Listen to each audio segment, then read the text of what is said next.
Hello, everyone. Welcome. Geekonomics is back. We took a hiatus last week. Unfortunately, I had a issue. My dog passed away, so we were on the Monday where we're going to record. So we decided to take last week off so we can get through all that. But we're back. This one's for Bart. And how you doing, Brian? Good, Mark. Like I said before, my condolences out to you and Claire. Thank you. But we, it's been a rough week, no pun intended, for Yes. animals. A lot of our friends, including you and me and close friends of ours, have had losses with animals this year. I don't know why. It just seems like there's more this year than any other year, or It's a weird year. it's just a weird year.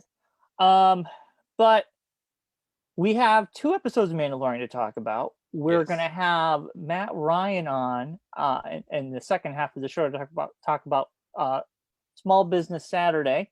Yes. In Free Lunch Studios. In Free Lunch Studios. Yeah. And we this is have his first video show he's going to be on, so this is the first time he'll actually be seen on the show.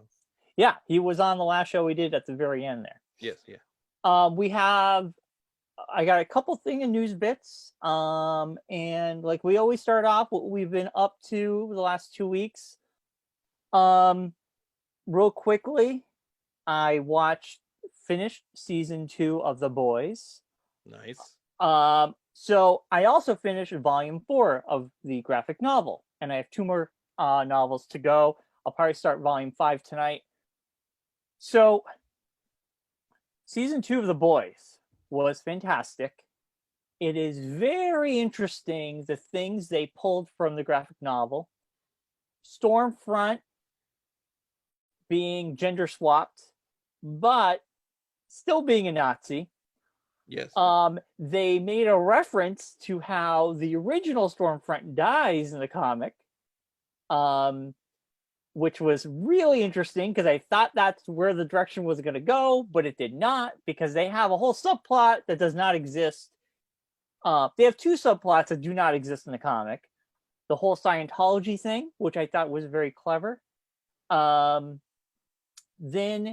they really played into Stormfront kind of with the Trumpian stuff that has been going on. Making people angry and fearful. So I thought that was really interesting. Mm-hmm. The little Easter egg, when Lady, well, they call her Lady in the comic, but I can't think of her name now. And the Asian woman, I can't think of her name, but she talks about putting like a grenade up her cooter for the trying to be PC. Or in the graphic novel, Stormfront is killed by a swift boot to the balls by Butcher, and they beat their living shit out of him. Yeah. And in the graphic novel, he ends up putting Lady in the hospital, and that they go after him. And then this one, she kills Lady's brother, and that becomes like the thing. And but great season, man. I just love being ahead in the comic and trying to see what they pull from and what they don't pull from. Yeah. But overall, I really liked it. I'm excited to see what they're going to do with season 3. I was a huge fan of The Boys now, which was surprising to me. I found out over the weekend. My mother. Oh, really? She loves The Boys. I guess Kylie was watching it in the house one day, and she was just like, she was like, "What are you watching?" And so she sat down and watched it with her. And now she's like addicted to it. Man. But yeah, The Boys, awesome. And I think that's the last 2 weeks. I got my PS5. I was one of the lucky ones that got the pre-order. Fucking so you didn't get a Nerf gun or cereal boxes or all that crazy stuff's been happening. Sheets. For people. FedEx drivers are stealing them. Amazon drivers are now stealing them. This is not cool, folks. But anyway, I was a lucky one. I got it. It is very fast. I think the next generation is really cool. Ray tracing is absolutely beautiful, but the speed of which these new systems goes is really cool. So if you get an Xbox, it's very fast. PS5 is very fast. The fact that you can go from game to app in seconds is unbelievable. But I'll talk about that later because we got a lot to do. Mark, what have you been? I mean, I know you've had a rough 2 weeks, but anything worth talking about? Well, I'm still continuing my West Wing rewatch. I think I'm just about to the last season. So that's almost done. Started watching Star Wars Discovery season 3 came out. I'm a couple episodes behind on that. So catching up on that as well on the side. We did watch the first episode of Myrtle on Middle Beach. It's an HBO documentary. It's a small series documentary. Yep. Where this kid's like doing a documentary about his mom's murder that's unsolved. And he's trying to trying to figure out who did it. That's really good. There's only one episode out so far, but that's on the Max if someone's looking to watch that. But that's been about it. Just kind of just chilling, relaxing, kind of huddling in place kind of for now. Getting ready for Thanksgiving this week. That's about it. Also, Mark, I have 2 things in news. You mentioned HBO Max, and this is something that I've been talking about, and this was going to happen, and it was just a matter of time. But HBO Max made the right decision about releasing Wonder Woman on HBO Max. Yes, Christmas Day. On Christmas Day, which I think is awesome. And they're doing the right thing because most theaters will be closed on Christmas Day because we're having outbreaks in a lot of states. Also, this will get people to subscribe. $15. Unlike Disney Plus that made you pay $30 on top of the $7, so $37 if you want to watch Mulan. Yeah. All you gotta do is get HBO Max, $15 a month. I already have it. I'm very excited. This is the one movie I was really excited to see in the theater, but I'm even more excited to watch it at home now. And like, I don't know, it was just like, guys, just get on board with this for now. You know, because if you want these movies to come out, it's obviously Tenet was the experiment and it failed. Needless to say, if it was a good or bad movie, that's not the point. It was supposed to be it was a blockbuster. It was supposed to be a blockbuster, and it didn't deliver because people are not comfortable going to the theaters. And I would be interested to see if Black Widow does the same next year, and because Black Widow is supposed to come out in May? Yeah, it's going to be on there for a month only, and then they going to go back off into come back on once it's available on DVD and stuff like that. What, Wonder Woman? Yeah, that makes perfect sense. You got a whole month to watch it. I mean, that makes sense because they want to make DVD sales. They want to make sales on the buy it physically. But I just hope more companies do this. Don't make us pay extra. Just put it on your streaming service. You'll get more people to join. And or just put it on VOD and charge $20. That's fine. I'm fine with that too. If Wonder Woman was going to come out on VOD for 20, I probably would pony up to 20 for it. I think this is now going to push the Marvel, Black Widow and stuff like that to come out. It could, and I could see Disney still doing the $30 thing for Black Widow. Well, I could see it changing it now because of the whole Wonder Woman thing. If they say, okay, you get it for a month, and then it goes off into oblivion until they release it on DVD or whatever. Yeah. And then it comes back on to whatever when it's time, Yeah. It makes sense because you want people to subscribe. That's really the end game of the whole thing. Yeah. I mean, the situation's not getting any better. So it's you're going to have to start, these movies are going to have to start coming out sooner or later. They can't just hold on to them forever. I mean, they can, but it's just going to be sooner or later. They're going to have to start putting these movies out. Right. And one more piece of news because we're going to get to Mandalorian, and this is a Mandalorian piece of news. So this is okay. So Mark, in the last episode of Mandalorian, did you notice T-shirt, jeans, green shirt watch guy? Yes, green shirt guy. He was in the scene when they were all lined up shooting their Yes. their guns, and off to the left of your screen, you saw a man standing there with a watch, a t-shirt, and jeans. Yes. And the internet went, especially Twitter, went ablaze, and someone came up and they made a retro Star Wars The Mandalorian action figure called Jeans Guy, and it just shows, the wall with a half an action figure. I think that's great. I want That's that awesome. figure. I want Jeans Guy to be like the collector's item. Yeah, be like the ice cream machine guy from Empire Strikes Back. He like turn into like an actual character after all the. Right. Yeah, he'll be end up being an actual character.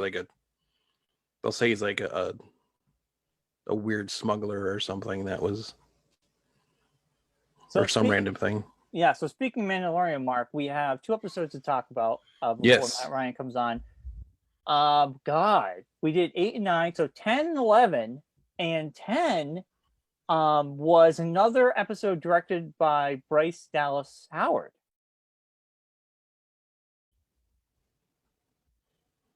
Mark, you there? I'm here. You froze.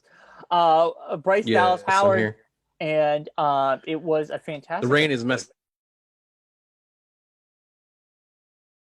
Now you're froze again.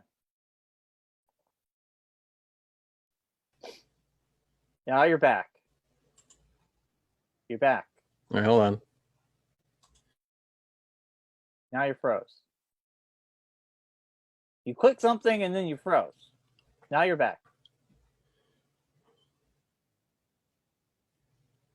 I'm back now. Okay, yeah. I reset my internet, so it's a Monday throttle down. It happens every Monday. Come on down to the throttle down. Okay, thanks, so Comcast. Mandalorian. It was directed by Bryce Dallas Howard, and she did a fantastic job. It was a great episode. Return of Bo-Katan from Rebels. Yes, this is what I want to ask you. She was the main.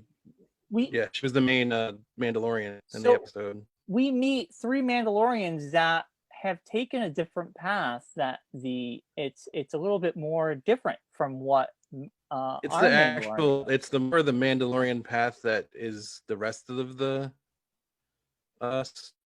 Mandalorians, basically. Yeah. From Mandalore, that's like the people, like the Mandalorians who grew up on Mandalore and all that.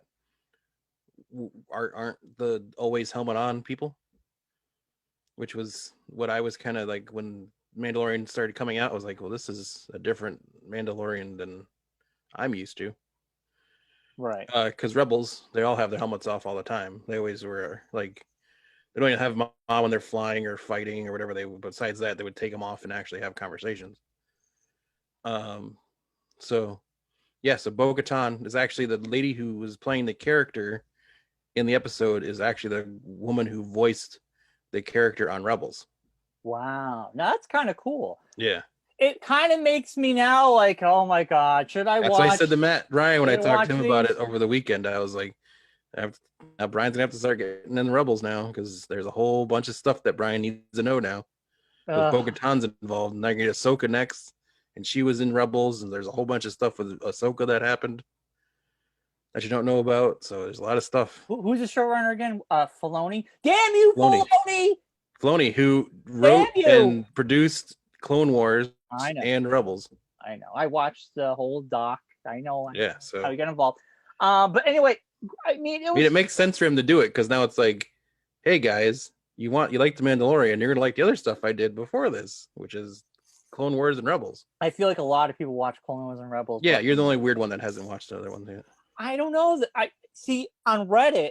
I am not the only one. There's a lot of people who are like, I never gave this show a chance because I felt it was kiddish, but I was wrong. I've seen a lot of posts like that.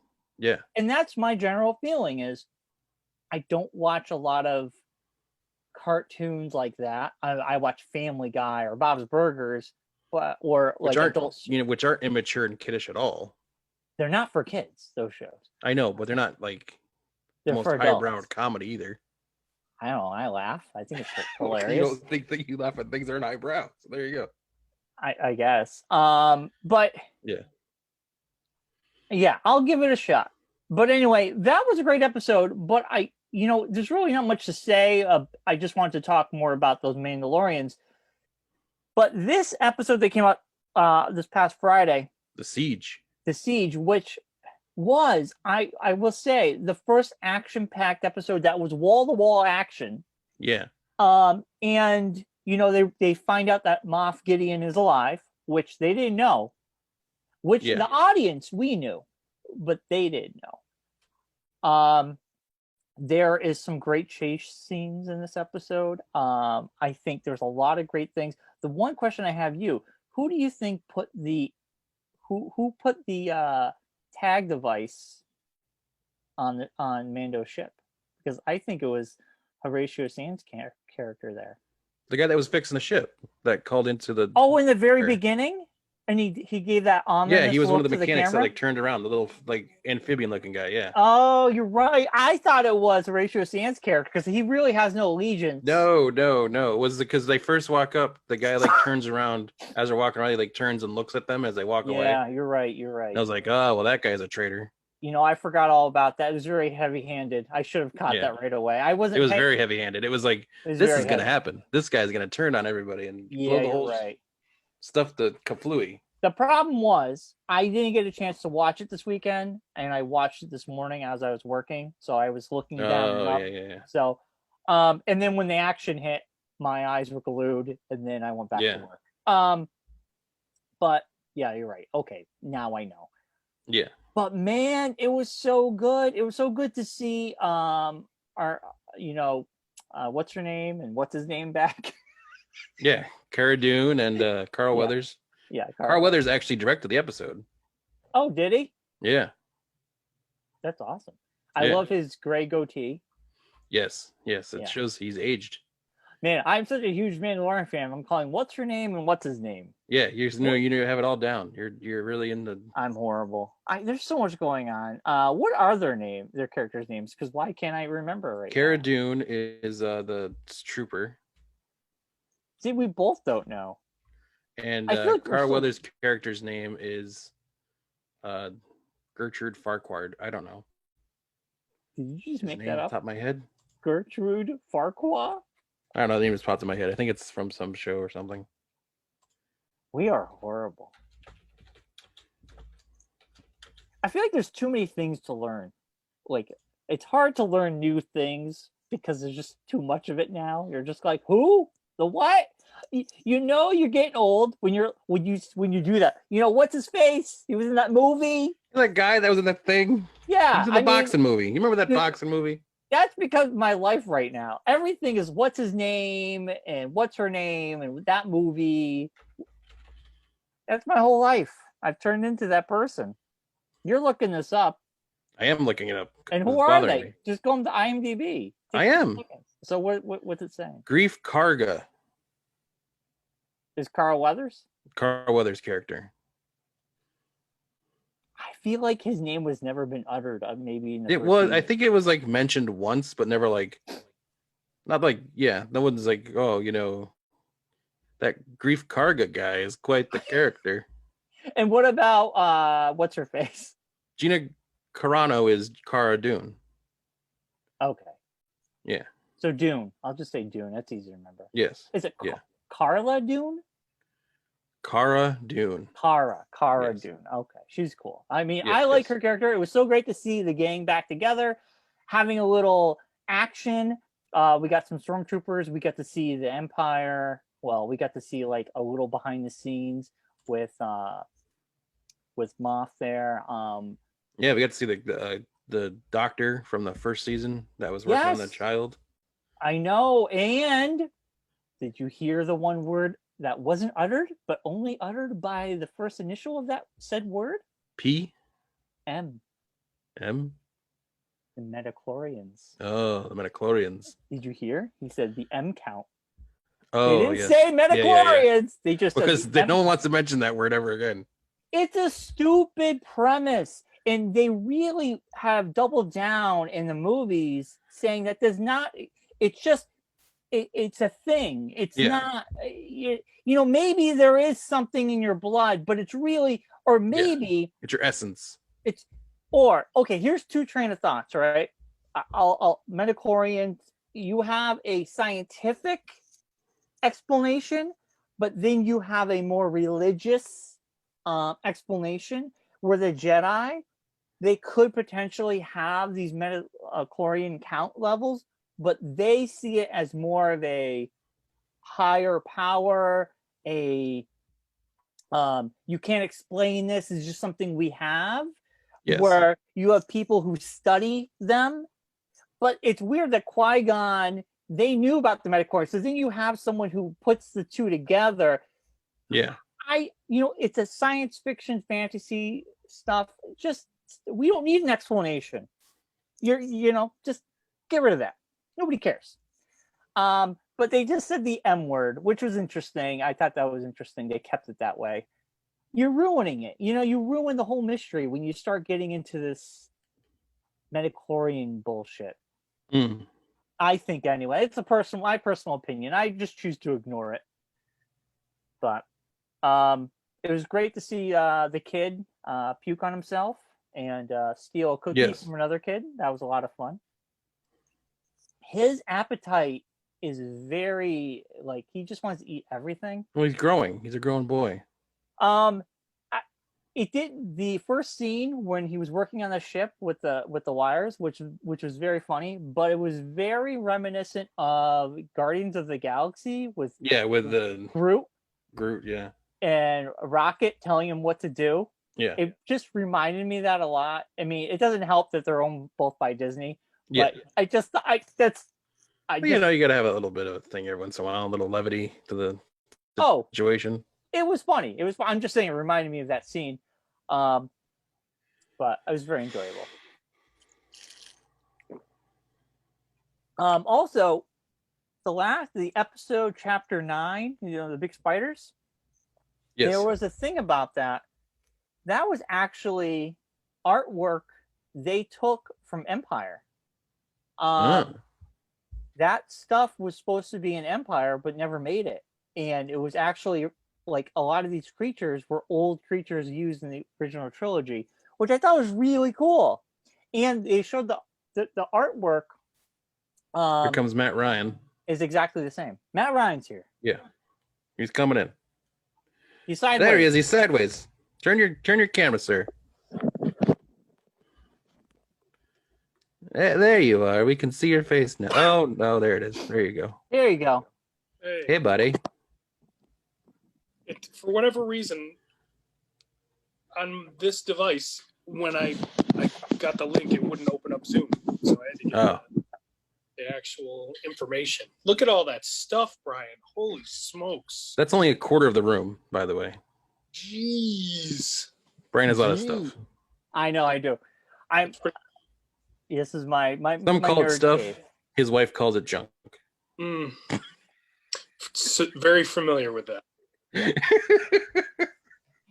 Mark. Same with mine. It's like, why do you need all this allocated? Crap? Why do you need all this crap? Why can't you just clean this room out and make it more space for my stuff? You're allocated to one room to have your stuff. Yeah. That's the way. That's why Matt has to rent an office somewhere else to put more stuff in. Right. No, I actually work here. It's the office at home. It does get some work, but not much. I'm going to need the copy of this video, by the way. It's going to be all over the web, so don't you? It's going to be all over the web. How's it going, Matt Ryan? Yeah. How's things in the world of free lunch? Crazy, but it's good. That's good. So, Matt, you're here to talk about Small Business Saturday, Mark was saying. What's going on? How can people support you? And what's going on? This is what Mark said. This is why we're having you on to talk about Small Business Saturday. Yeah. No kidding, huh? Yeah, he just made that up, huh? You didn't know anything about this. Surprise! No, I didn't tell him at all. It's more fun that way. So I was thinking about doing the page art stuff all day on camera for Small Business Saturday. Or, that's kind of what I was thinking. And then... Now, when you say page art stuff, what does that mean if people who don't know? This is what I have to do at the Plainville shows. He says stuff and I have to be like, What does that mean for people who don't Well, yeah, understand what you're doing? explain to people out there if Oh, they yeah. they don't know anything, right? Explain to them what that all is. So what it is I draw on. Is this going to show up? Kind of does. Kind of. Yeah. See, you caught me at a. Didn't really know. So what I do is You can just tell people. You don't have to like show one. Just Yeah. describe it. I take pages from novels and I draw characters on the pages that they Distressed novels, not novels that are like nice novels. You take novels that have been beat up a little bit and you take the pages out of them so they're not like if they look a little wet, it looks better. Yeah. So I'm looking around. I don't have They're probably at this shop, right? I'm in the studio, but there's not much here. Yeah. At that satellite location, I was just meaning they're probably over at the Headquarters. headquarters. I'm in penthouse suite of Yeah. Two Park Place in the busy metropolis of Granby, Connecticut. Yes. But you So branched out now and you have a second location that you use or are using. I have used. It's been Yes. a while now with the COVID stuff. But basically, I'm going to draw on pages of novels during the day on camera live. And you'll have the plethora of free lunch comics available for people to purchase. I can certainly have them available, sure. But I was kind of thinking specifically the words and pictures stuff. Yeah. But I'm saying they're on the website. People can grab them if they wanted to. Oh yeah, they're digital. The digital books are there, and then they can always order them, and I'd be happy to ship them. But yeah, we'll have everything available. But yeah, so it's different. Like it's funny. I went to my first chamber meeting a couple weeks. Actually, it's not true. I went to one in Windsor that I was working at. I wasn't a member or anything like that, and it was really good to see those people kind of just doing their thing and, hearing them talk about the struggles of what's going on today and how they can accommodate those changes. And then I went to one of, I'm a member of the Bradley Chamber, the one that's associated with all the Windsor Locks business community. And it was good to see those people. And yeah, it was good to see them. I don't want to say it was that productive. It was really nice to see everybody because everybody's, kind of one at a time in it. Like there's not too many people there who have staff necessarily. Yeah. Mm-hmm. So they're all kind of in the similar fight. And it was good to hear people talking about their fight. And it was interesting. It was good.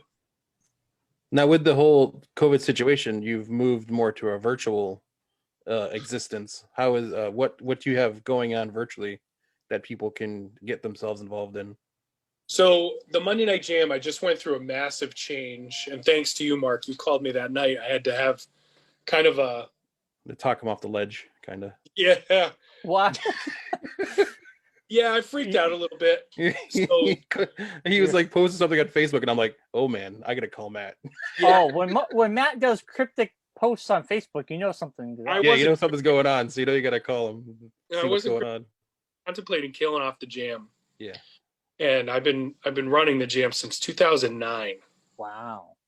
Yeah. So, it becomes part of your routine. And you guys know, like you guys are lucky. There's two of you when you do the podcast and going virtual and running the jam. I think one of the hardest things is looking at that indicator, who's watching, right? And you look and you're like, nobody's watching, but you're still talking. And I just, for whatever reason, I just kind of hit a wall. So I had to kind of reevaluate. And it's funny, things kind of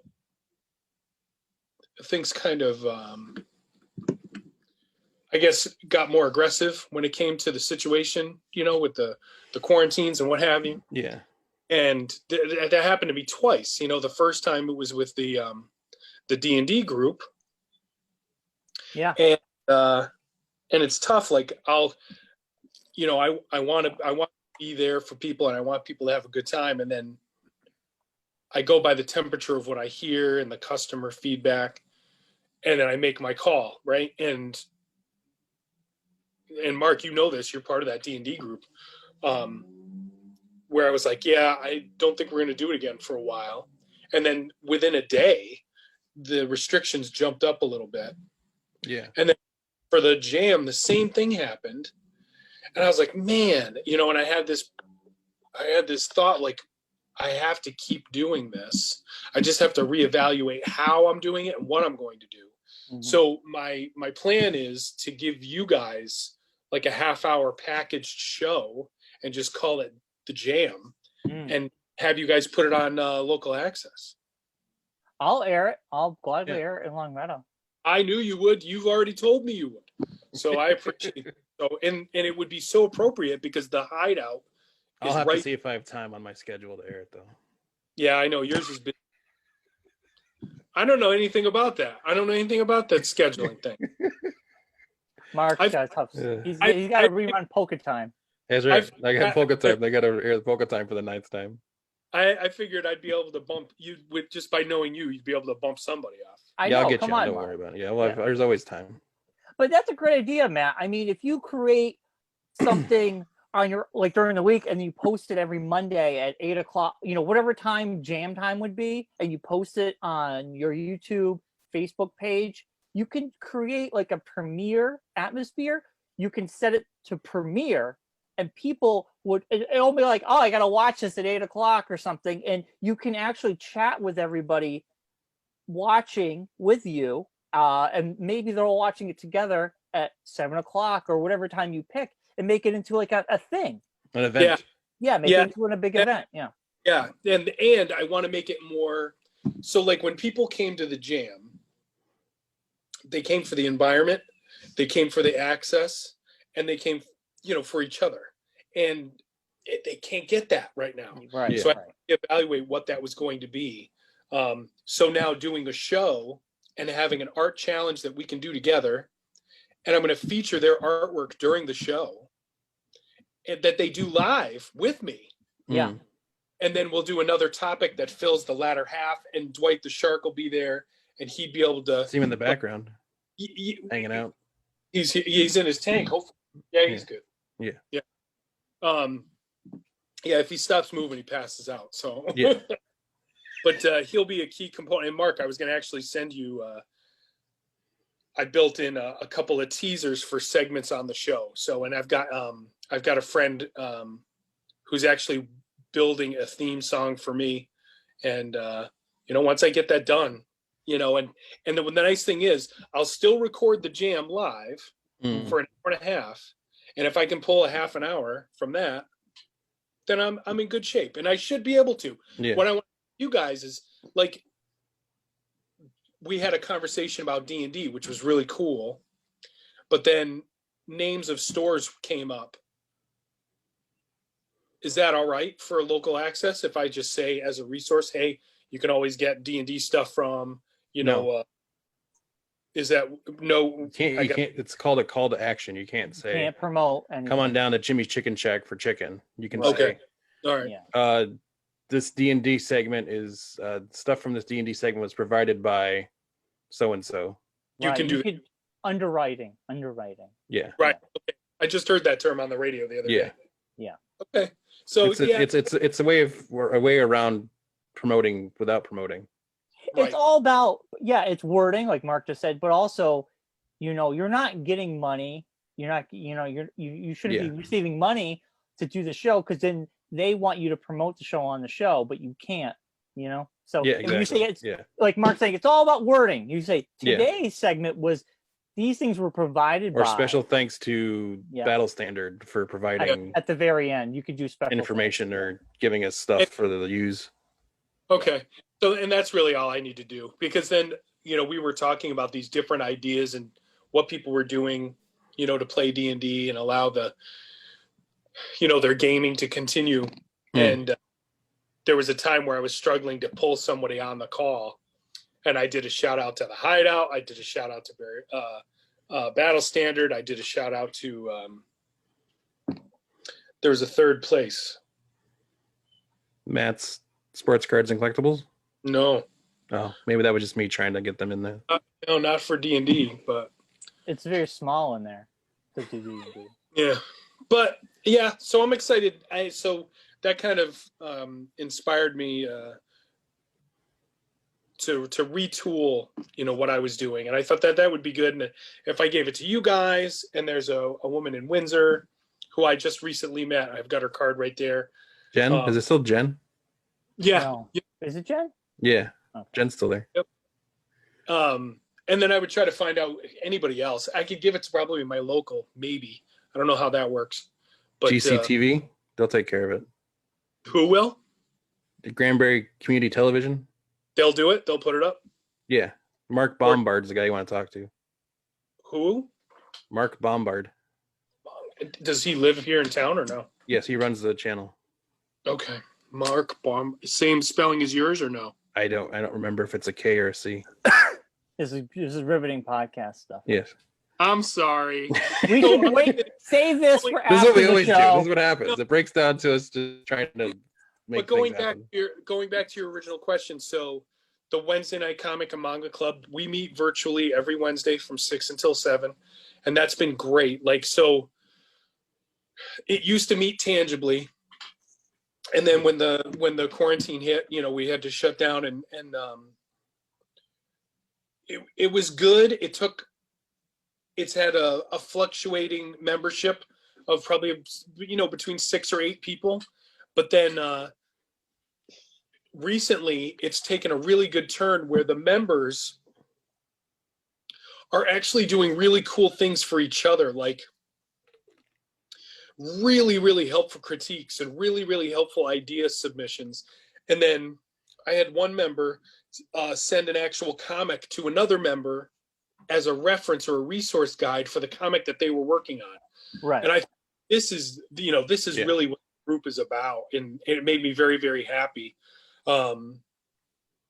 So that we do that, and then sequential arts we're still doing. We were always doing virtual episodes of sequential arts, but it was a hybrid. So I had a live audience, and then I was speaking to the camera. So I've been doing the virtual thing for sequential arts for over 2 years. Oh wow. Yeah.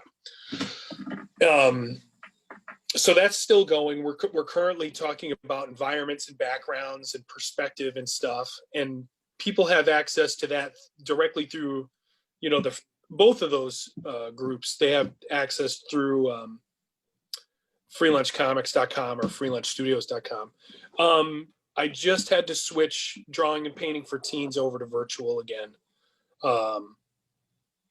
And it's tough just because of the size restrictions, and I want to be able to accommodate for the social distancing, and I don't want to put anybody at risk, and I don't want to be responsible for that either.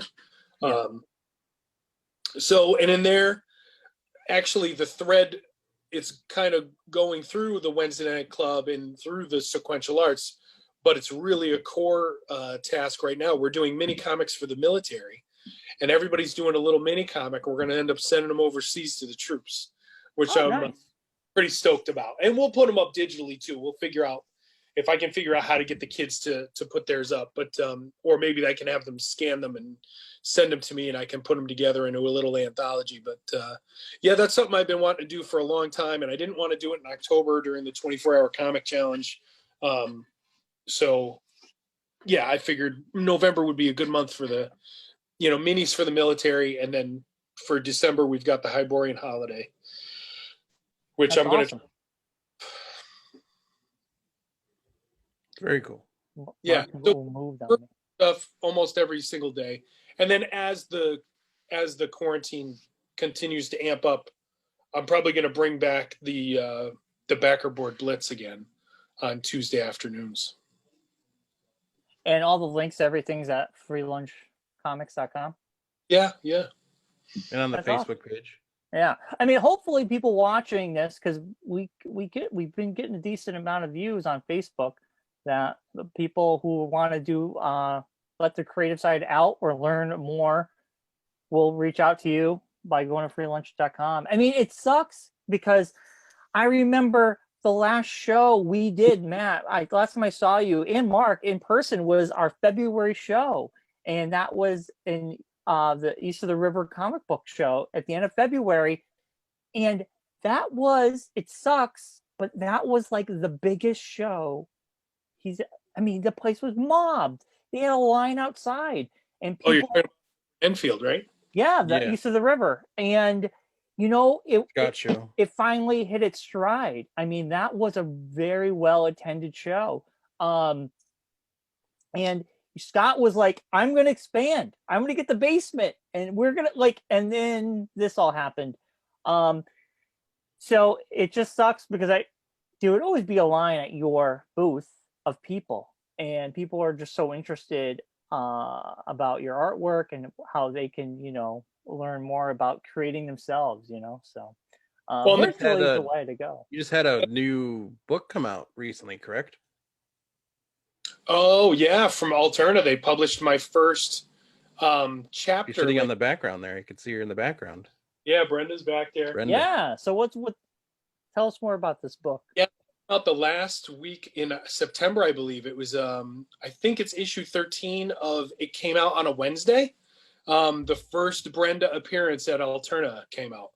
And it's a fun story about Brenda and her dad, and they go shopping together, and convinces him to buy her a toy, and then she goes out and has a little adventure afterward.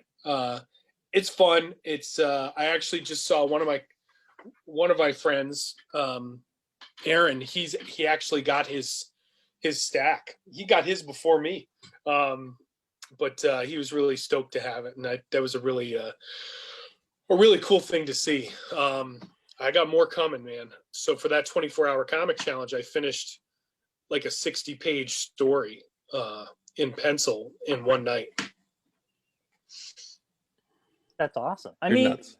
Yeah, that's so cool. This is something you've been so hyped about for a while now with the and the everything kind of chunked up a little bit, but I'm still working on it. Issue 3 is being, or chapter 3, issue 3 is being colored right now, and I have to ink chapter 4, and I have to. I'm almost halfway done inking the 60 pager that I did in the beginning of October, and I think I'm going to pitch that as 4 15-page stories.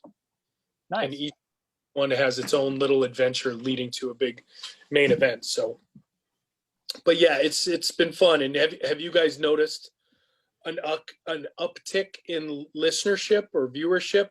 Because you were just audio before, and now you're. Yeah. So yes, since people started to see our beautiful faces, through the roof, the viewership. The viewership on Facebook has definitely helped out. Also, our audio, because we just started kind of recapping and talking about Mandalorian each week. Audio-wise, we've doubled. We went from 10 hits to 20. And that, I'm saying that in watch out, world. I say that in jest, but the video goes anywhere between 100 to 400. Hits. So it just depends on the topic, what we're doing or whatever, and the time of day this is released. It makes the world of difference. I'm learning all of this, but like when Mark will put the show out later at night and then I promote it, it will get more traction after 5 p.m. But if I were to promote it at 9 a.m, nothing. It would get a little bit, but the traction's after 5 p.m. So when Mark uploads it, I'll share it if it's the time is right, or I'll wait till the next day. It's still out there, but if I make it if I share on groups what I normally do, it's just weird how all this works. There's an algorithm that really can help or hurt you depending. But yeah, viewership is high on Facebook with this, and we put it on thanks to people channel. like you. Yeah. Oh. The big foreshortened finger. Boo. Yes. Boo. This thing right here. Yes. Yes. So Matt, I guess the other thing now we've been talking about the zombie hideout and their new location, and Mark's been talking about you're gonna have a like a studio there? Is that Yeah. When's that official? Like, So when we were in the first location, we were up and running and we were able to accommodate decent numbers for the jam and for D&D, and honor social distancing. Then we moved to Cooley the Street location. Five Town Plaza over by Big Y there in Springfield. Yeah. Not far from you there, Brian. And it's a much, much bigger place, but that's not his final form. He's going to change again. oh, wow. So I was hosting for a little bit, but I was in an unfinished room and it's not ready yet. But big things going for Bill Bullock and the Zombie Hideout. He announced during the week last week, if you spend $50, you get a raffle ticket. And on December 20th, he's going to pull the winner. And the winner will get a 65-inch screen smart TV. Ooh. That's nuts. Just in time for Christmas. Man, nice. That makes me want to go spend $50 there. I know, right? And you can easily. There's a lot of stuff. A lot of stuff there. So I just want to follow up what you said, though, Matt. So are you saying you want to wait for his final destination to really make your home there? Honestly, once things clear up, he's got a spot for me in the location he's in now. Right. But that it won't happen. It makes sense for you to wait it out until the final, because then you just have to move again. Well, it's not really a big deal because it's really next door. Yeah, it's just. But it's I can't advertise yet. Yeah. Right. Like there's a lot of college kids up there, I think, who would really enjoy what I have to offer, and they're not there. Yeah. So I think that's. Yeah, we got quite the college contingent up in this area where I'm at. It's a big slice of the pie up here. Yeah, and I think, does Cam still go to Cam from the basketball games? Does he still? I think he graduated. Did he graduate? I'm not sure. Yeah. So it's just a matter of getting some interest in those schools, and I think that would be a big deal. But everything's got to loosen up. Everything's got to loosen up first, and I don't see that happening right away.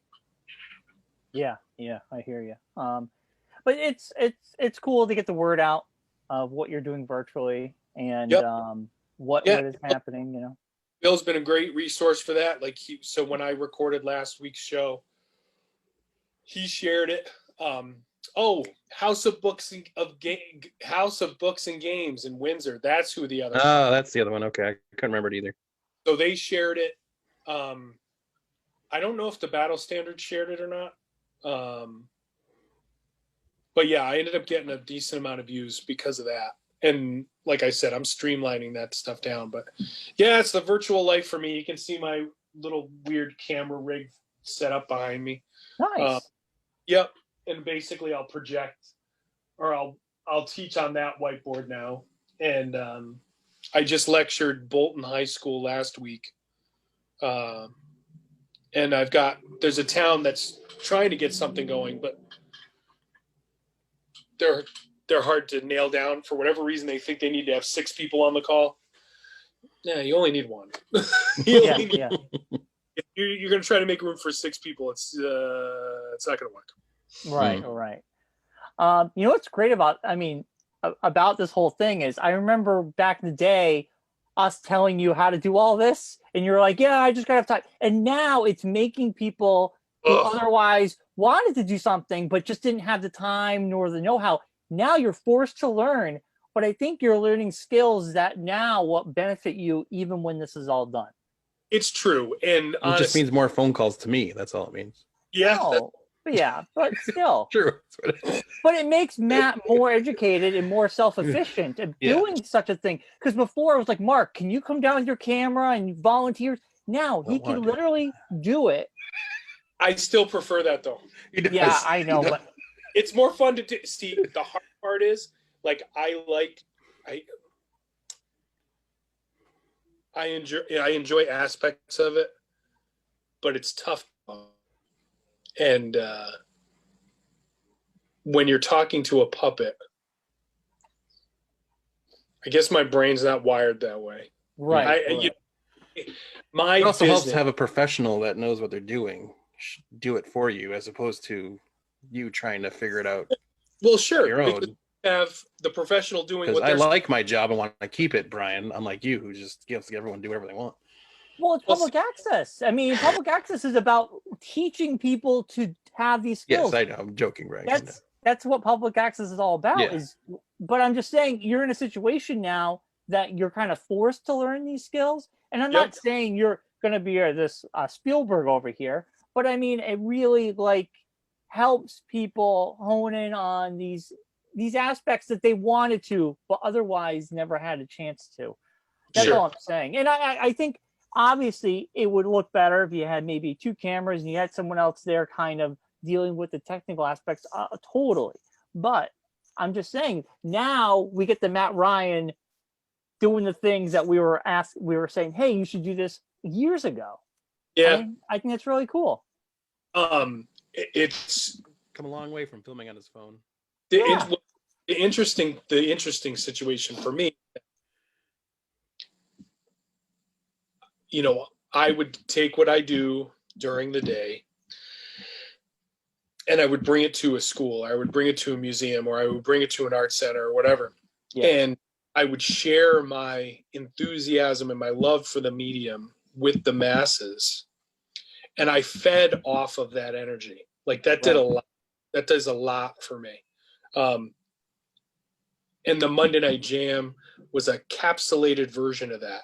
And Mondays, you know, used to be like 14-hour days for me. And like by 5 o'clock, you know, I would do the kids jam.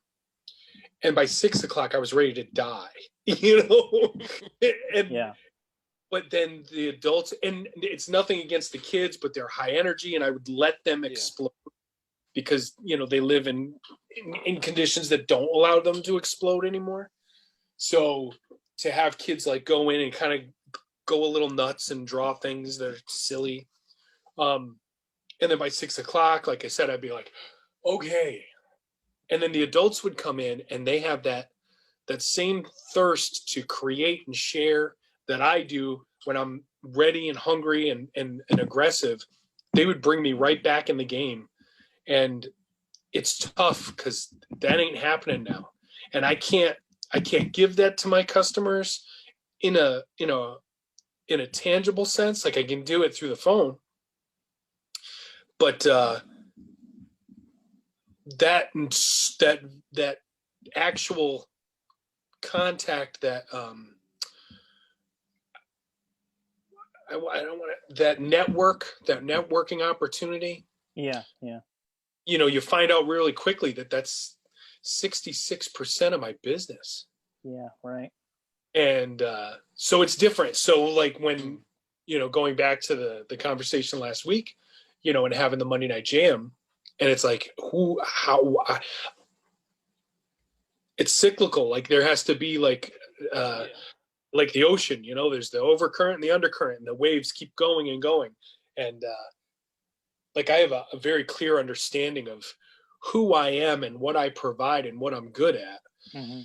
And right now, I'm really not. I'm doing stuff. So like I work for, like right when we started the call, I finished wrapping up working for Bad Elf, the GPS company. I picked up a part-time job working for a GPS company, and I draw for them all morning and just come up with interesting concepts that they can use either in their educational forums or in their marketing campaigns or what have you. And that is what I went to school for. But I found when I built Freelance Studios, it was really a business about what I was really, really good at. And yeah, I like drawing and I like making comics, but I love teaching about it. And I love seeing that energy. And I feed off that. I feed off enthusiasm when someone says, no matter what the age, when they're like, oh, I didn't know I could do that. and you probably get the same thing, when you're teaching certain video skill sets and someone's like, Yeah. oh, I get it. That's easy. And you're like, yeah, it is. And that I ends got up it being from a you. compliment back to you. Yeah. Done. And that was such a big part of my business. And so the club and sequential arts, the club is really me being a cheerleader to the people that are in the class and helping guide them along and honing their project. And when they share it in the group and everybody gets to see it, that's exciting. And that's close to what it was, it used to be. And then with sequential arts, I have a live roundtable follow-up to the class that ends up in their mailbox. And I'm able to either draw live with them or give them a live assignment and have them do it, and they can share it and I can give them feedback immediately. So it's there. It's still a little disconnected. And like I said, I feel like my biggest victory in those classes at this point is the fact that the membership of the club is actually really helping each other out more than just me. And, that makes me really, really happy. But I'm still drawing all day, which is awesome.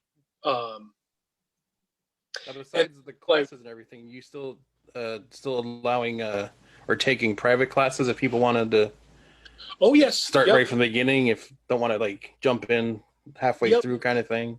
Yep. So I still offer, and we're doing.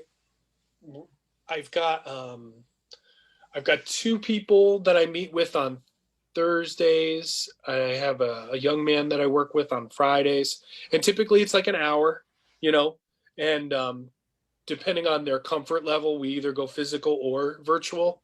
One-on-one, I can sit at the opposite end of a massive table in a conference room here.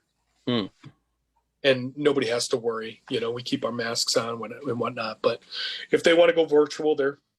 Yeah, so if anyone who's not in the area wanted to do oh my God, yeah, a class, you're able to do that as well. That's right. Yeah. We had for club members, we had members of the club from New Jersey. Well, we have a member who's in New Jersey, and then for sequential arts, we had some from North Carolina. We've got one who's up on the New Hampshire border. So that's the nice thing. Word of mouth is tough. Everybody's virtual now, and everybody's sending stuff off. You guys know. You're building your trying to make something happen. But yeah, your reach can go a little further. But you're competing with a lot of virtual content, and I think the difference is with the content that I'm trying to encourage people to watch is I'm going to get you to make something so that work for a while. You'll have something in front of you that you can share with someone else, or tangible thing. Yeah, something that they can kind of walk away from. It's not like getting lost on YouTube or something, just watching, somebody swimming. Well, tutorials are good, but if there's a lot of kids that get caught in the trap where they're watching kids do stupid things on camera, and it doesn't really serve them necessarily. Watching someone else play a video game when you're not playing a video game. Oh God, yeah! Don't even get me on that. Don't get that at all. It's just like watching a sport. You could be playing football, but you're watching football. Well, I can't play football. Same thing. I can play a video game. Right. It's the same thing. That's the difference. No, you can. You can go outside and play football. No, but I can't do professionally. But you could still go play football. My argument is. Well, I did when I was younger. My argument is watching video games is just like watching a sport. It's the same thing. People watch people dance. That's why Polka Time is very popular. I don't get it, but it's the same concept. The same concept. Goes back to Bryan's. Why would I watch Matt Ryan draw? I can just draw myself. You do that so you can learn how to. Right. And maybe people play video games because they don't want to play it themselves, or they want to learn how to play the game. That's what a lot of people do.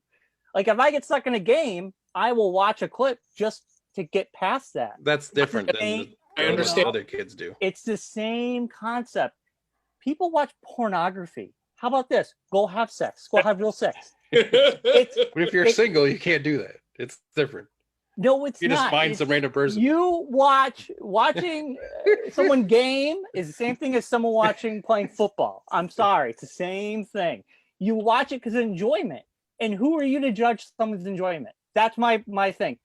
I get that. My biggest concern is there's a lot of people that just jump into this well, and they don't come out for 4 or 5 hours. Yes, that's my thing. And what's the difference though, Mark? There's plenty of times we come on the show. Mark's like, I binged the whole show over a weekend. What's the difference between binging a show or watching YouTube for 4 hours or watching a game for? It's all you watch a football game that goes 3 hours.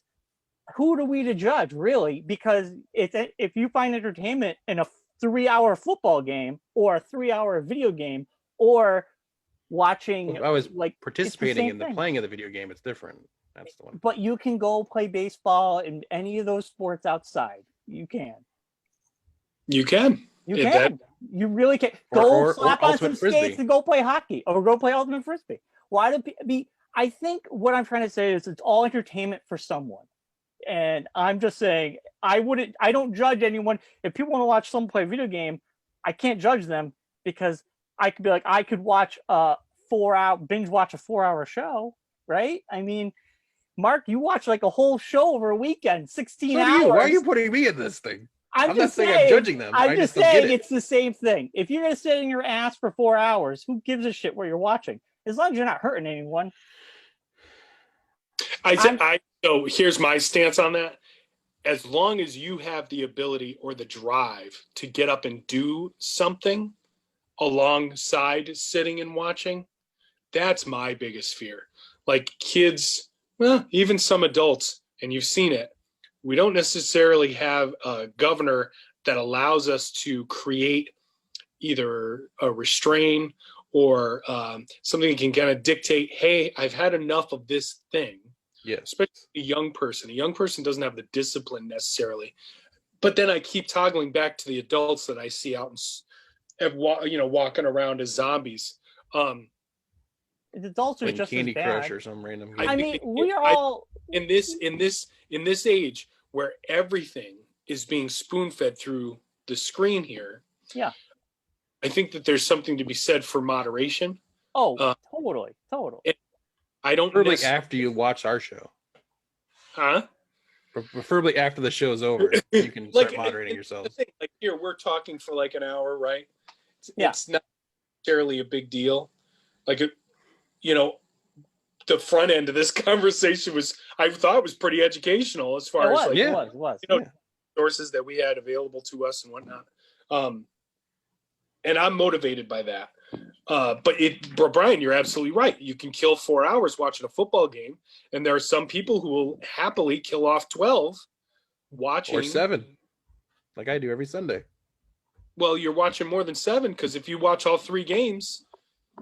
So what's the difference between watching someone play Fortnite and having a good time or watching 7 hours of football? I mean, to me, on a Sunday, sitting on my ass watching 7 hours of football, kill myself. Please put me out of my misery. I got things to do. But if that's to play a video game for 7 hours. I generally don't. But if I could, I would. But I worked in my basement all weekend. I was active all weekend. But I'm just saying, if that's what Mark's enjoyment is, who am I to judge? Because I could very well next weekend when I have time off play a game for 3 hours, and that's my enjoyment. I'm just saying I don't judge anybody for watching whatever because it's all entertainment when it comes down to it. And if you're entertained by it, great. There's no judging here, just not understanding. I'm just saying there is moderation when it comes to there's moderation for everything. And I hate when we say it's just for the kids, because as adults we do it too, and they're learning from us. Sure. Like when you're a parent, by watching you, Dad. When you're a parent that's on their phone all the time telling your kid get off that device, they're looking at you and they're just doing what you're doing. So I think it's like the adults have to curtail their phone use, and that kid will see that, and the parent has to be responsible to curtail their device. I mean, kids are getting devices so early now. It's ridiculous. I'm not a parent, so I'm not going to even go down that road. Speaking of things that Brian doesn't get. What? Speaking of things that Brian doesn't understand, Matt Ryan, what did you think of Survivor Series last night? It was okay. It was a brush off. I watched it with my daughter and my wife, and Yeah.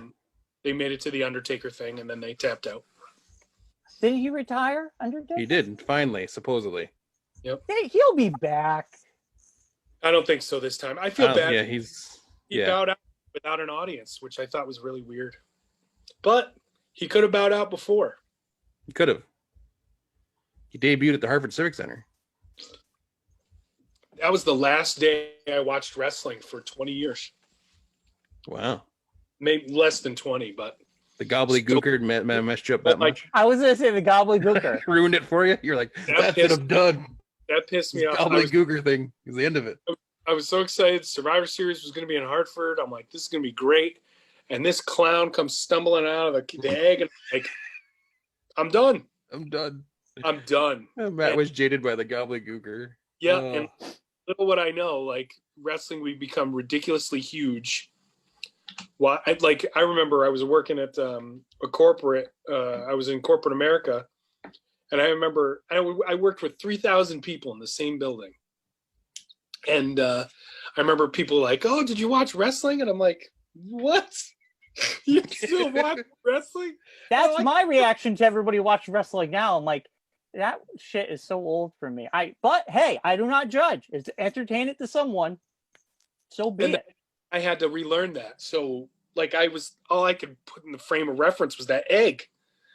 And I was like, I can't believe you're watching. And I had no idea. Like, it's the stupidest thing I've ever seen. It was at Jerry Springer levels. When everybody was watching it. And Monday Night Wars, that was huge. Yep. And then my wife and I got married, and I remember we were going to church, and I would be ready before her, and I would be sitting downstairs waiting for her to get ready, and I would watch one of those recap shows, and I saw Ric Flair, and I'm like, what? Ric Flair is still here? Yeah. And I just couldn't believe it, and then I started watching again. So you know what? If you were going to put a time when I started watching, it was the John Cena age, the John Cena era, or the era when Brock and Fruity Pebbles, all those guys, that class, right? The class Attitude Era. No, it wasn't the Attitude Era. I missed that. So it was the era of Attitude Era? Yeah, Brock, Batista, Randy Orton, Cena. Who else was in that class? R-Truth. Randy Orton was in that group. Yep. It was a lot of talent. Yeah. There's a lot of athletic guys that came out that time. Yeah. And those guys came out, and that's when I started watching. I didn't know what was happening. Yeah. I had no knowledge of the business at all at that point, but it was it was fun. And you know what it is, Brian? It's soap operas for men. That's it is. Listen, a long time ago, there was someone in my life who was really into wrestling, and it was the cheesiest fucking thing. I'm like, you're holding a microphone, but you're yelling at the guy. I hate you. Blah, blah, blah. It's just like, this is garbage. Like, for me, it was just garbage. I could care less. But hey, people like it. That's great. It is soap opera for men. It is soap opera for guys. It like really my fandom story over and over and over again. My fandom, like, growing up, was huge, and it started to wane a little bit, and then I think mine came back when I started working with Jeremy and Matt and those guys from Blitzkrieg, and seeing like all the behind the scenes stuff and learning how that all worked, and seeing this, like, the science and the strategy and the production quality of it, like how the matches were put together and how guys would think things out and make things happen, and then see it actually, see the whole process from like the time they got paired up together to the time they figured out what they were doing to the time they went out into the stage and perform the match, and then afterwards they go back and redo the match in their heads and talk about it and what they could have done better. And seeing that whole process happen, I think, like, now I more think of it as that kind of way than I do as the other way when I was younger and just was like the big stars and the yelling and screaming. The moment I learned it was fake is the day it died for me. When I was younger, I loved The Undertaker. It's not fake. It's predetermined. It's different. Is fake. the moment I learned it was predetermined and fake is the moment I was just like, really? I was devastated. It was like finding out Santa Claus wasn't real that day.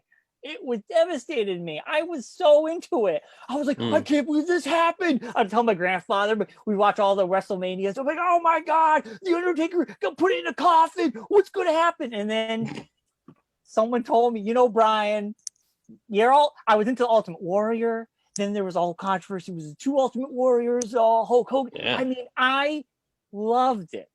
Then that moment happened, and I let that kind of die. And I'll say one thing positive for me when it comes to wrestling. I think a lot of the wrestlers that moved on to acting are very good and are very like the Rock and John Cena and what's his face? Batista. Yeah. And also, when any of those guys are on a podcast that I listen to, I think their conversations are very good. And learning, like you say, Mark, hearing them talk about behind the scenes stuff to me is way more interesting than ever watching a wrestling match. Yeah. And I think these guys have hearts of gold, and I think a lot of them they're very smart guys, and it's a business, it's a brand. I mean, they're no different than a rapper nowadays. It's all about a brand. I don't like hearing the practices that the WCW has done to them. I think McMahon's a horrible person.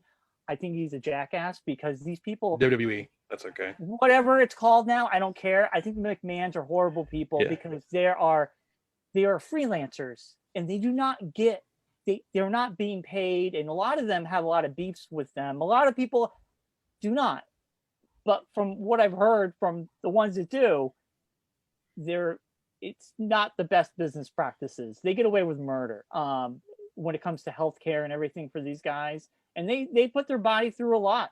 I know it's fake, but they still put their body through a lot, and I just think McMahons are horrible, horrible people. So that's another reason I just don't want to support them. But I think the athletes themselves are very smart, and I think they're have a lot of talent. And I like when they go into acting. I think they're really good. I think the the wrestling business has a way darker shadow than what you're hearing about now. I think the political stigma that's coming up is related to the brand, like you're saying, and some of, like, from what I understand, the wrestlers who may not even make it to camera time, they're still getting paid for being there, for being available. And they're getting paid decent money. I think that the healthcare was a big thing. Healthcare is a big thing, but you see these guys, these grown adults, making decisions to go under the knife, heal up, and they come right back. And a lot of these individuals who are basically actors anyway, that do their own on the fly and don't typically get retakes. You look at someone like Kane, who's he's a mayor. What's that? He's the mayor of Knox County. That's it. So yeah. Oh, is he? Yeah, you've got some people that have gone into teaching, and they have diverse backgrounds as far as what they're capable of doing, but they're wrestling because they love it. I think that the industry's come a long way, and I think that Vince is very wary of what people do with the identity that they sculpt for them. So it's tough because they're helping them develop this character for TV, and they don't want that character to endorse something that contradicts their standards. And I think that's what was going on, because for the longest time he was allowing it, and it just got to a point where someone was pushing it too far. Well, there was I think the other thing is too, it was growing up, like Hulk Hogan was Hulk Hogan, whether he was in the ring or on TV, and get people wherever they were. I think it's the whole thing now of like, you're one person here, and then when you're off doing your other stuff, you're somebody else. and that's tough. Like they should be allowed to be somebody else. Yeah. So like you have Frozen. someone like, and it's funny, like when I started doing stuff for wrestlers, so I work with wrestlers all the time, Brian. And when I worked with Wrestlers Rescue back in the day, you would meet some of these guys and they were so good at just keeping that shield up. You'd be talking to them and you're like, wait a minute, I'm not having a real conversation right now. And it blew your mind because it was second nature to them. And like I said, they loved it. And then you'd sit down with whoever you were working with. They're like, oh yeah. And it's like, it was like a joke. Now, here I am, I'm working for different people to assign me to different wrestlers. And it is totally different. And it's true. Like when I'm meeting these individuals, I'm meeting them. Yeah. They're not working me anymore. So I think that it's tough for someone who's like trying to create a circus environment, a Disney environment, and the allure of you mentioned the Attitude Era, right? Wrestling was not for kids. No. It was mature viewership. Is that when Hulk Hogan went bad though? Remember that was that deal. was WCW on that side, but then on the WWE side, it got a lot more. That kind of ruined his whole thing. No, it didn't. Made him bigger than he was when he was. That's when it got. Yeah. And the numbers went through the roof, and Macho Man and Sting and all these characters were getting these huge endorsements. Yeah. But they were doing like cheesecake, like certainly not women empowerment at all. No. Evening gown matches, bikini matches. Oh, I remember that stuff. Yeah. Yeah, that was that Attitude Era where it was all about numbers, not about. And WWE can't go there anymore. Yeah. As a publicly traded international brand, if Vince has somebody do something that contradicts their public image, then he's going to end up towing the line for that. And that's a weird, tough situation. And I think it's just a matter of contract cleanliness. Like just figure out what the contract is and for how long. And if they jeopardize that, like you look at Chyna's career, right? Chyna's the female wrestler. Yeah. And she went from being during the Attitude Era, she was like this huge hit for them. And then when she got let go, she just started went downhill. Yeah, downhill as far as the stuff like that. And then she started getting involved in media formats that aren't necessarily for all viewers. And then that contradicts what you're going to be allowed to do. And it's funny, I've had conversations with people about this very topic where it's like, who's at fault? The customer who's buying it or the person who's creating it? Because it's very odd.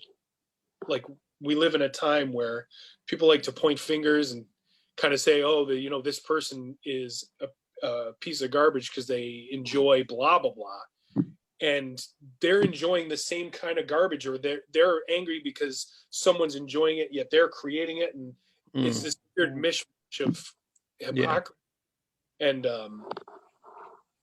I don't know. I think Brian, you said it best. Like if people find joy in what they're doing and what they're partaking in, and it's not hurting anyone else, it shouldn't matter.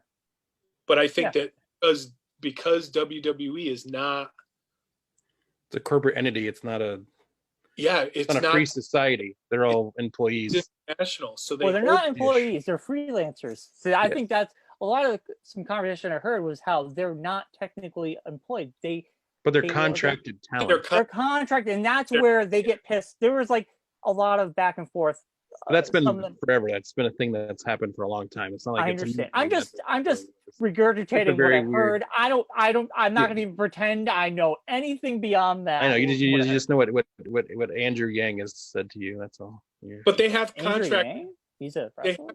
They have contract terms, and they do. they know if they're tied to a certain company for so long, they belong. It's the same thing with Marvel. If Yeah. you're going to be, Humberto Ramos, they will never let that guy go, right? They're never going to let Humberto Ramos go. Yeah. He's going to get getting contracts to keep him locked in. But you can have somebody like Kurt Busiek, who's got a contract, or even more recently, Brian Michael Bendis, right? He's got this huge contract. He's writing 8 or 10 books a month for Marvel. And then he's like, yeah, I think I'm done. I'm going to go over to the competitor. And he can certainly do that, but he can't do that during the contract. That he's working for exactly. And I think that like I was given that lecture last week, and one of the, I was talking about how I'm allowed to speak about some things at some of my lectures and not other things, depending on where I am. And they're like, "Oh, are you being censored?" I'm like, "No, you just can't sell a Whopper at McDonald's. Like it's not, and it's exactly as long as you're getting paid, especially as sports, you can't have Joe whoever, and then I'll be like, yeah, I'm going to switch teams. And Like you're Tom contracted Brady. talent. You're representing that brand. That's under that. interesting. So if you go back in time far enough, you would remember that if you were on a professional team, you showed up in a suit, right? Yeah. And before you even played a minute of the game. And I remember WWE used to be like that. And even if you think back to high school and college, right? And if you were a team and you were just arriving at the school, you were dressed nice as a sign of respect for the opposing team, and then you would head to the locker room, and then you would change. And I think we've moved away from that. I think that we've moved away from that, and I think that for dinosaurs like Vince, that's a hard thing for. I think that's a hard thing for him to get used to.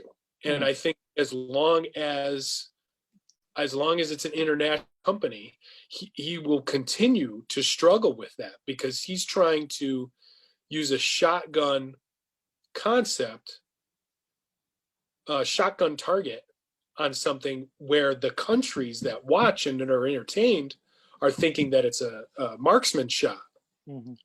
And that'll work sometime. It's not going to work every time.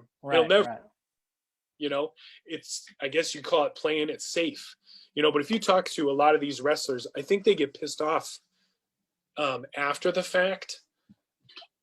Because we can't control how things go. Here we are. Right. We're in a situation we can't control how this is all playing out. But these are all smart, intelligent people who are very good at what they do, to the point where they're not supposed to hurt each other. They put, when I remember I took my kids to the first live show, and I talked to them and I said, this is like a dance routine, and they're going to go out there and they're going to dance, and they know all the dance moves, and you cheer for who you like and you boo the person you don't like, but make sure you boo just as much as you cheer, because even for the bad dancer, you're telling them they're doing a good job, which fascinates me. Like if a bad guy or a good guy can go out there and tell the story in the few minutes that they have and be that convincing, I respect that tremendously. And if you're working with someone and maybe you don't like them so much and you have to hit them with a chair, but you can't really hurt them, that's impressive to me. And like, so that dance thing really kind of sums it up for me and my kids. Like they know this whole dance, and they're going to come in, they're going to do their number, and they're going to leave, and hopefully you enjoy it. And if you enjoy it, you've got to let them know. And it's such a living, breathing thing, because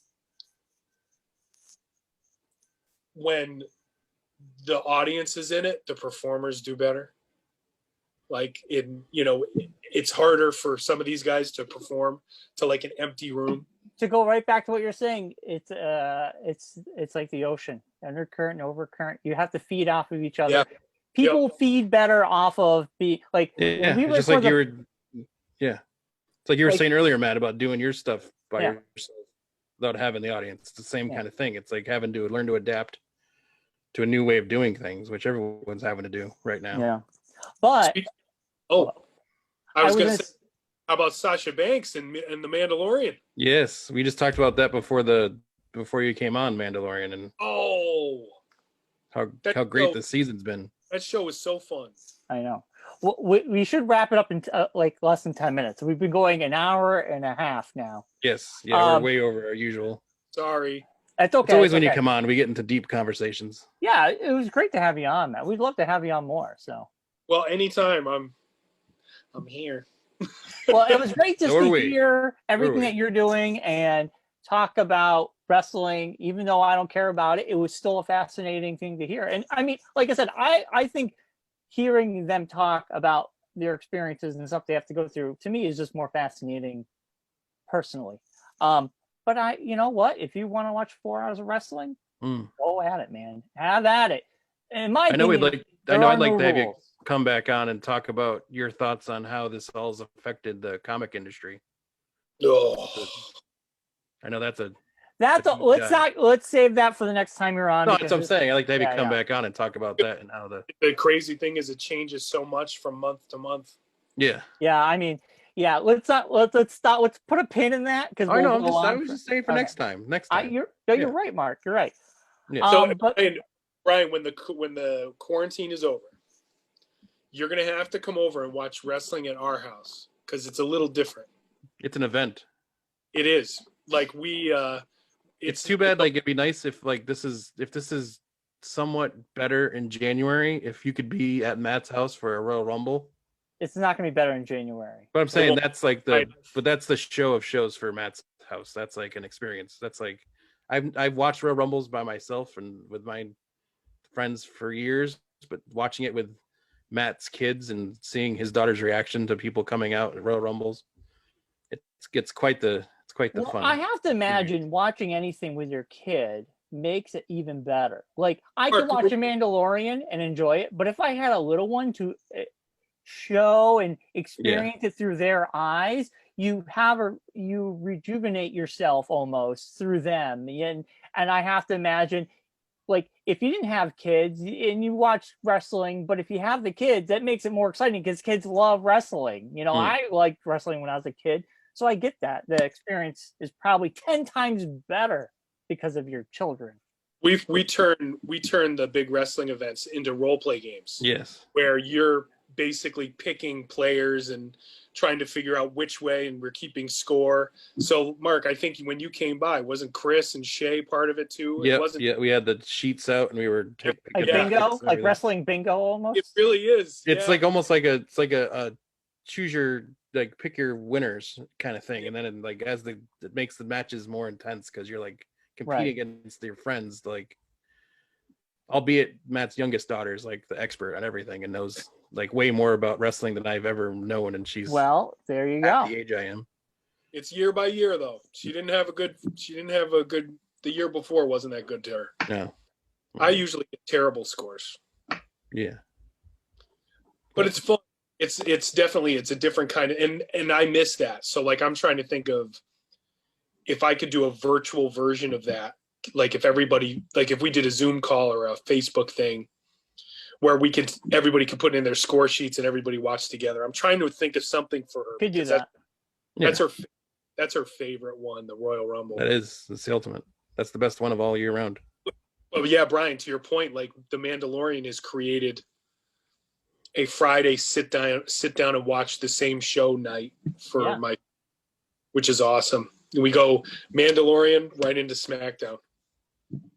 That's cool. Yeah. I mean, yeah, man, like Mandalorian's been awesome. It's the one show I look forward to watching week to week. Usually I'll let something just end, watch it all, or watch it throughout the week. But Mandalorian, I can't, especially with the podcast. Gotta watch. It was so good this week. It was so good. It's so good. Every week I get up after the show and I'm like, man, that's so awesome. I you know what? Part of me always it just regrets why didn't they have Filoni part of the new movies is beyond me, because he really would have made it a little bit something better and different, you know. I don't think anybody knew what he was like. Clone Wars were great. I loved that. but I don't think anybody knew he had this in him too. No, you didn't. Clone Wars was unbelievable. Rebels was fantastic. Yeah, but nobody knew what he could do for I mean, I know now, but I'm just saying when Force Awakens was a good beginning, but it could have been better because it maybe not treading the same water. But it brought back Star Wars. I'll give it. J.J. Abrams brought back Star Wars, going back to practical, and I think it brought back Star Wars to the forefront, and it was a good move for what it was. I personally loved The Last Jedi because it did something different. And then Rise of Skywalker, I go back and forth. It just felt like a whatever we can fucking do to end this goddamn trilogy. And I kind of felt like bringing the Emperor back out was just a cop out. It just seemed it didn't make sense to make Rey related to him. Why? It was a deep dive, is what it was. It was a deep cut. It was not a deep cut, if anything. It just felt, I don't know. I have mixed feelings. I enjoy it on the surface, but if I think too much about it, it kind of bothers me. I just can't help it. And that's I love Star Wars. I find good in all of it. So it really is kind of conflicting. I like watching it, but I felt like it could have been better. That's all. That's all I can say about it, you know? I thought the whole trilogy could have been better if Kathleen Kennedy said, "Hey, JJ, we need to have a whole story arc. We can't just go director to director." And I think that's what The Mandalorian, they're taking that mistake and saying we have a plot line that has to go through as the kid, and you have to follow every director and writer. You got to follow this plot line. And I think that new trilogy, it would have been better if they said, "Listen, they need a Paul Feig." That would have been Filoni to say beginning, middle, and end, and they didn't have that. They kind of, and that blows my mind that you just took a big franchise, a big gamble, and said, "Here's the baton. Just go do what you're gonna do." That makes no sense to me. And you know what suffered the most from that? The Han Solo movie. Yeah. It wasn't that good. I mean, we didn't really need it. It just felt like a checkbox movie. It was better than any of that trilogy. I'll say Rogue One is really good. I think Han Solo just suffers from just being a bland movie. It was enjoyable, but it wasn't like, it didn't move the needle in any direction for me personally. I think it was too soon after that other movie. The Last Jedi got a lot of blowback because of Luke. And I like the fact they made Luke complicated. I didn't like Luke shouldn't just be a superhero. I like the conflict personally. And I know a lot of people had problems with that. I get it. I get that criticism. I don't think they're wrong for thinking that. For me personally, I like a conflicted hero. But it would have been better if they just said, here are the new characters. They need to go from A to B to C. They didn't do that. They just said, here's A. Good luck with B. Okay, here's B. Good luck with C. And it just, that makes no sense. Like Paul Feig was like, okay, you can make all these Marvel movies, but we have to get to here. Here's the end game, literally. We have to get you there. I don't know. I like the new trilogy for what it was. I mean, but as a Star Wars fan, Mandalorian's where it's at, man. It's firing on all cylinders.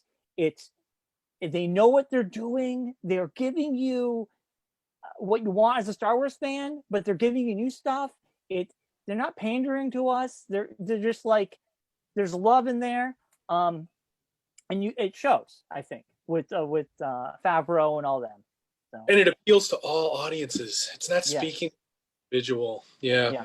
That's another thing too. You're right. I mean, and it's universally loved too. Yeah, like the new trilogy was so hard to please everybody. There's too many cooks in the pot making too many decisions, and nobody's keeping people, following a story arc. So, and it didn't thing for what is it the 2 out of the 3 kids. It didn't really do anything for their characters. No, you're right. It pissed me off. Finn, right? Could have been a fabulous character, but you didn't even get him to his arc until the very last movie. In the second movie, he he grew as a character, but we get to the third movie and it kind of like stepped back. He kind of like fell back into that old character, and then he had a glimpse of like feeling the force. That should have happened in episode 2. Yeah. You Well, know?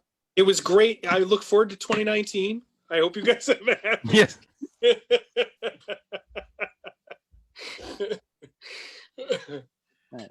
Hey, we have to be critical of things we love. I mean, that's why you love it. You know, Yeah. you got to be critical of things you love. Sometimes it's fine. Totally. There's Yeah. a new show coming on Netflix. I should go. I I know we all got to go too. Yeah, we all get going here. All right, Matt. Ryan was People, trying to free wrap it up lunch, a half an hour ago. freelunchcomics.com. freelunchcomics.com or freelunchstudios.com. You can find us on Instagram, Facebook. You can look up and on YouTube as well. There's a lot of videos on YouTube. And Cool. thank you so much, guys. It was great to be able to catch up with you. And this was a lot of fun. You as well, pal. We'll talk to you soon. All right, All right. bye, Matt. Have a good Bye-bye. Thanksgiving. Happy Thanksgiving. Happy You too. Thanksgiving. Thanksgiving. All right, Mark. People can follow us on Twitter. I Yes, think if you're still here, you can follow us on Twitter, Facebook, we're on Facebook, YouTube, YouTube. all the places. Happy Thanksgiving. Happy Happy Thanksgiving. gobbledygook. I'm glad that was brought up because I think every year we bring up the gobbledygooper or whatever. his name- Gooker. Gobbledygooker, and we finally brought him up yet Yes. again. Yeah. Consecutive Thanksgiving shows. Yes. So we'll be back next week. Mandalorian talk, news. We will be back with that. We'll be back with so much more.